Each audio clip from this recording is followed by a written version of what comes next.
ஒரு காலத்தில் 2 சோம்பேறித்தனம் பிடித்த டைனோசர்கள் வாழ்ந்து வந்தன. அதில் பச்சை கலர் டைனோசர் சொன்னது, சிவப்பு நண்பா, இரவாக போகிறது. சீக்கிரமாக அந்த கதவை சாத்து. எரிமலை ராட்சசன் வந்து விடுவான். நான் ஏன் சாத்த வேண்டும்? உன் பக்கத்தில் தானே அந்த பட்டன் இருக்கிறது. உனக்கு ஏன் இவ்வளவு சோம்பேறித்தனம்? நீயே போய் சாத்து. இல்லையே, அது உன் பக்கத்தில் தானே இருக்குது.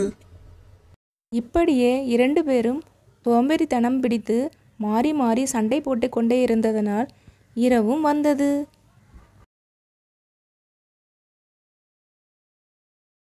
ஆஹா, 2 வாரம் மாட்டிருக்க. 2 பேரும் நம்ம இரையாக்கிற வேண்டியதா?